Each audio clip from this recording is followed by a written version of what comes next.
We went into public access with the Enhana Fitness Lifestyle.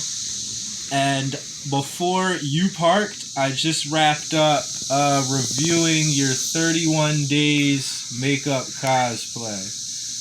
Thank you. Yeah, on StreamYard, I could only use the face cam, right? So I had to put the phone up so that the people could see it. Then I said, yo, we gonna run that back, and I'm gonna let people know like what I'm looking at and how I'm seeing it. And hold on, let me get my right note. I have the wrong note. We all use material. We all use material. Musician, comedian. You just need like that little bullet. Like that little bullet of like, all right, I'm gonna look around the room to see where I should be and everything. And I want to open this up by saying I feel that you've had a very incredible run. Like your run, like if you've ever had any doubt or transgression, you know, I feel like your run, if you compare it to what maybe your peers have done or what you know is out there, like dog, DMV need to be talking about BB. DMV need to be talking about BB. So while I'm saying that on the premise of, yeah, you know, we catch lightning in a pan, right? And you know, we just get that tunnel vision of like it's team dominate, you know, team dominate the medium, the, you know, what we're dealing with, and you know, that's a certain window, a certain amount of years or whatever. And then I kind of feel as if examining you, I feel as if, you know, you were taking some steps back or maybe reflecting in other lights of your life. So can you start by giving people the introduction that you want to give them today for 2021? I am KURENA Ikiba. I am a podcaster, a writer, artist, and producer. I'm located here in the DMV, in the heart of Baltimore, and I love just dressing up like characters. I like makeup, and I just like having a good time. Word. That's cool. Thank you. That is so cool. That was that was that without the fluff, to say the least. Yeah. And that was you to say the fluff without the least. I wanted to say that dog, what you do, you wear and you have more hats. You wear and you have more hats than runway models. So I think you could put on some Final Fantasy VIII armor in the time it takes them to switch out their high heels and their halter top to walk down the runway again. Like, damn, like where are you getting these arms from? Like, I feel like you know how like a role playing game, it got like 68 towns in the entire game and stuff.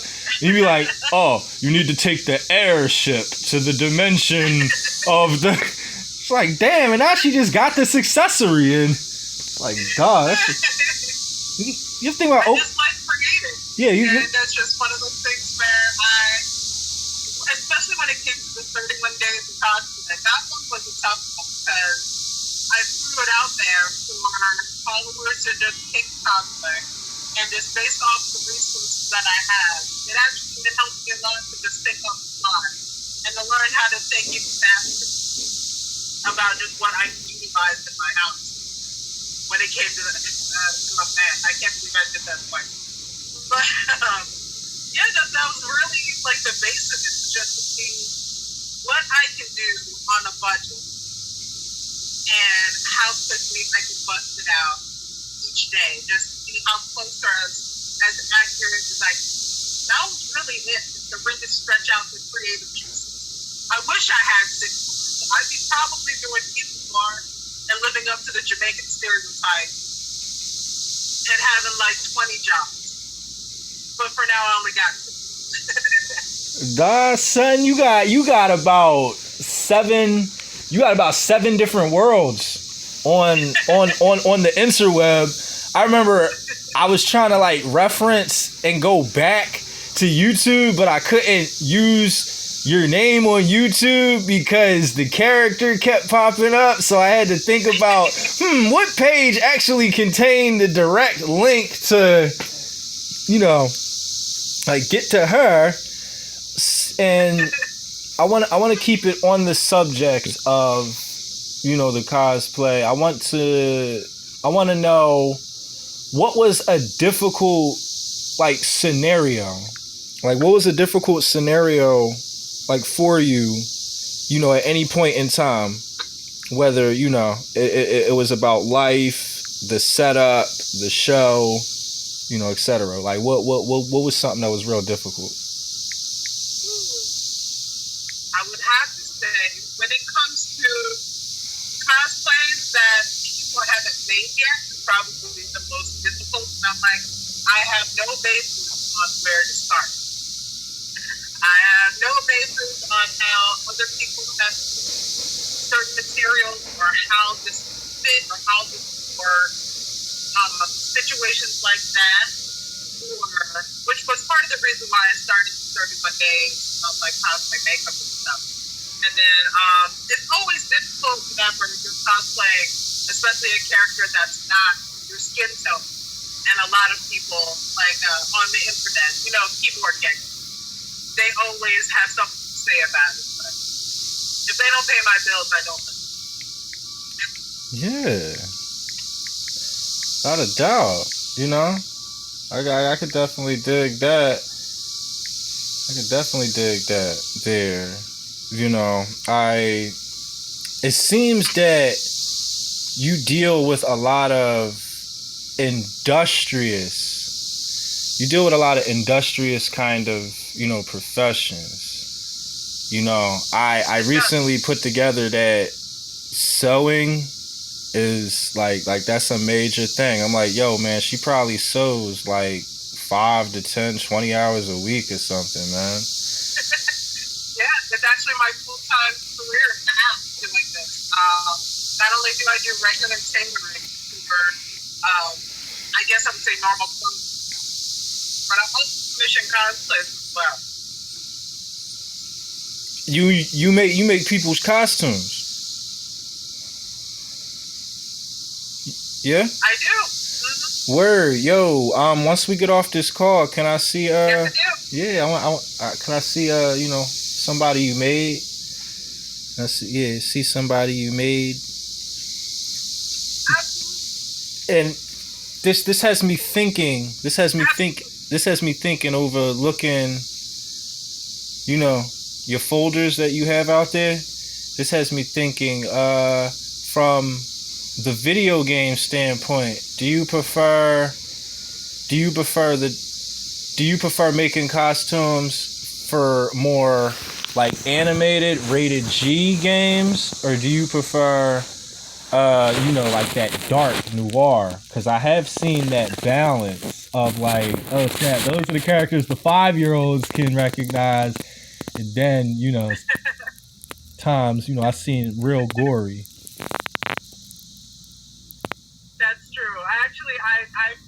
I enjoy both, but I enjoy them for different reasons. I like utilizing the color and the outlandishness of like the chosen cosplays, more or less, like the really fun shapes and stuff that really doesn't seem like, how can I make that, turn that into something in real life, versus I really enjoy the darker games, and because they have a lot more testing things, like how can I put 30 belts, since we're talking about Final Fantasy, how can I put 30 belts on this one jacket? Like little things like that. So they're both really enjoyable to make. It just really depends on. And I think that's why I skew towards those two particularly. I want to get your opinion on something, especially since we're on the darker subjects. Do you think that the Parasite Eve movie had killed any chance for the main character to cross over into other generations? Because I kind of feel like in a world of a certain hierarchy, it's like, dang, it's a blonde with a low cut shirt, tight jeans, walks around with a gun. This should have been a real easy pickup in the social media world. It's like, yo, nobody mentions her at all. Did the American movie do it in? I think so. I think so. But we live in a time where there will always be a review. There will always be somebody that can sit on it. Just and when it comes to these things, like for example, when it comes to just a lot of these video game movies in general, we've had some really bad ones. We've had some that are bad, but we still really enjoy it. And then we've had some great ones as well. So I believe that there's always an opportunity as long as somebody's willing to pay. Oh yes, and it's just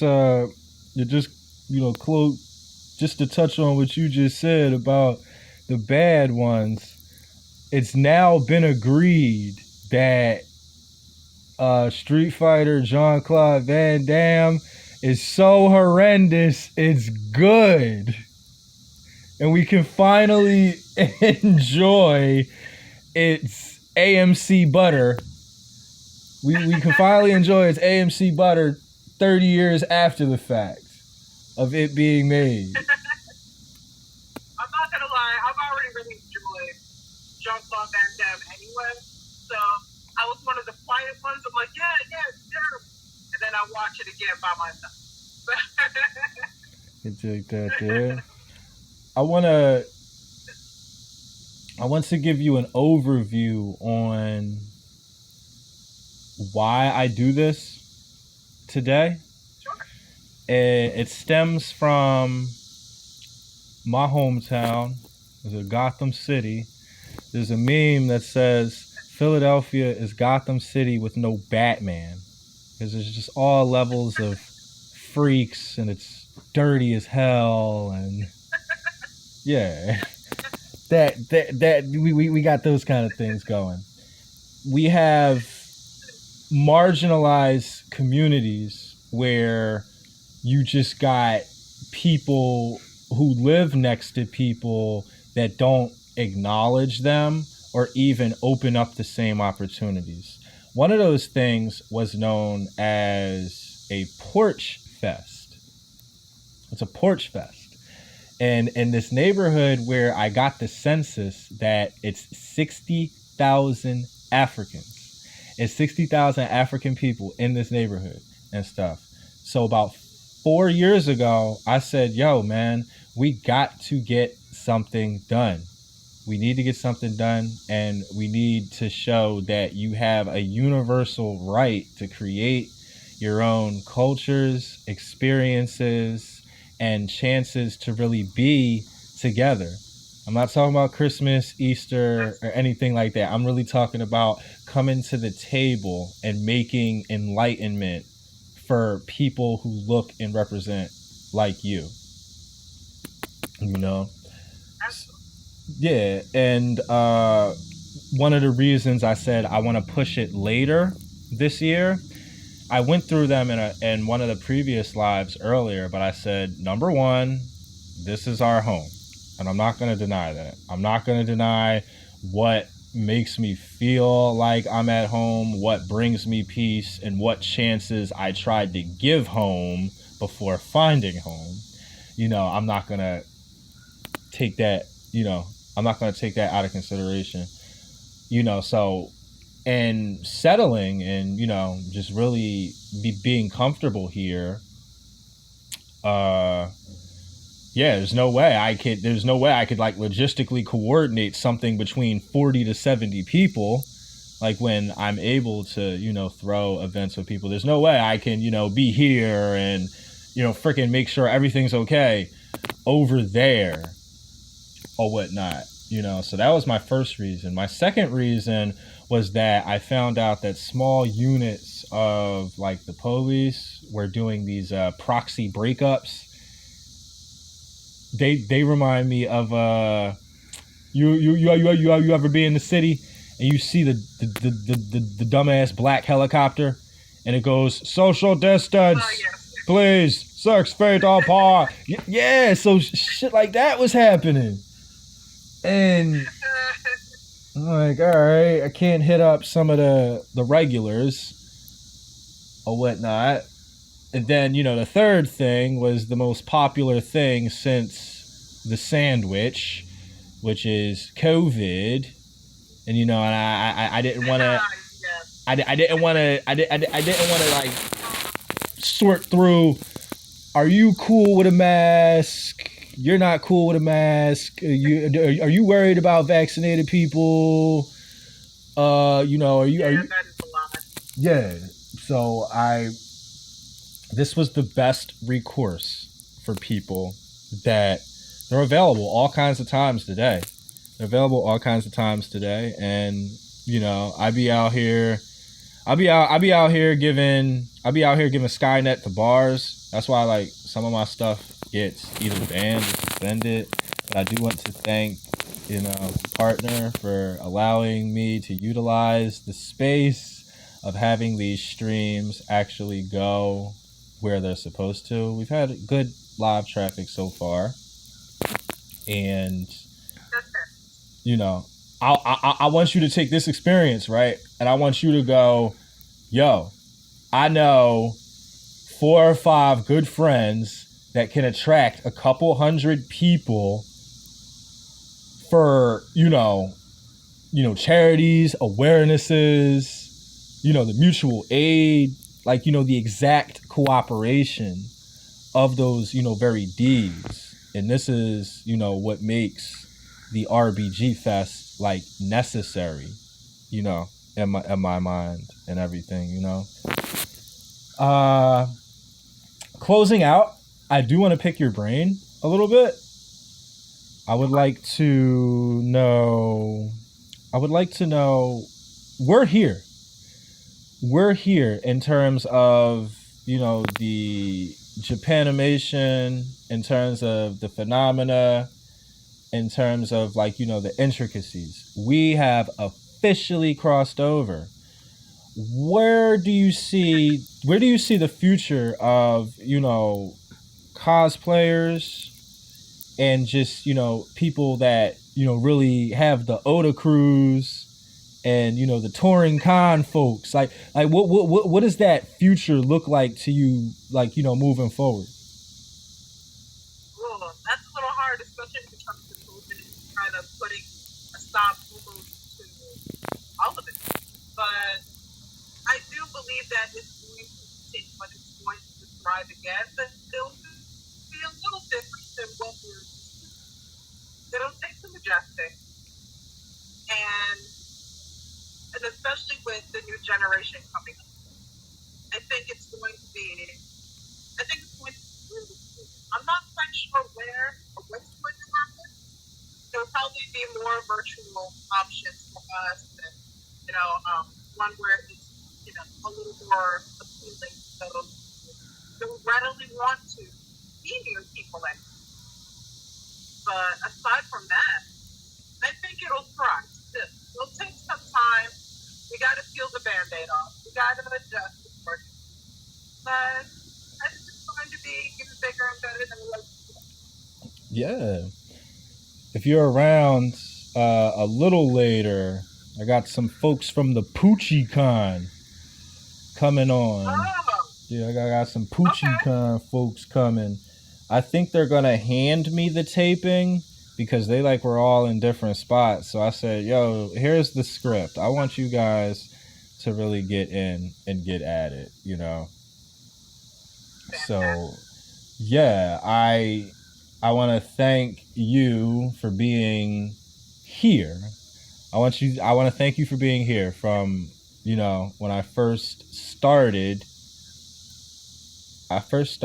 we were in the roots of Morgan State, and those were very beautiful and good times, like new blossoms, new beginnings, and everything, you know. And we're just, you know, out here trying to be the best versions of ourselves while, you know, still taking to and, you know, maintaining, you know, the simulations around us. So yeah, I'm gonna be on all day. I'm gonna be on all day for the next 9 hours and everything. This is all about a gateway into the fifth dimension, because after you take away the objects and everything, there becomes levels of existence that aren't bound by circles and squares and things, you know. Yeah. And I find it so awesome that your shirt is black by popular demand, right? Yeah. Yeah. I have that I key. put it on today. I'm like, this is fit. Yeah, I have that keychain. I got the Oh, you keychain do? and Nice. I love everything. it. Yeah, so we One of be my favorite shirts. yeah, we be really out here on, you know what I mean, like these wavelengths and everything. And just on a separate issue, moving forward, if you ever need, you know, that one-on-one yoga, my lady is down to, you know, assist you in that. Absolutely. That was a fantastic thing. Yes, for sure. I appreciate having your interview time here. I'm about to, you know, load up some other station identifications. I got a really good woman engineer coming on at 3. Yeah, a woman behind the boards, not Dr. Dre, Dr. Shay, and stuff, you know. But yeah, once again, I do appreciate your time, you know. No, thank you for having me. I appreciate it. Yeah, for sure, yo. All right, I'm get to some of this other programming, and Absolutely. one love, yo. All right, peace. Love, take care. All right.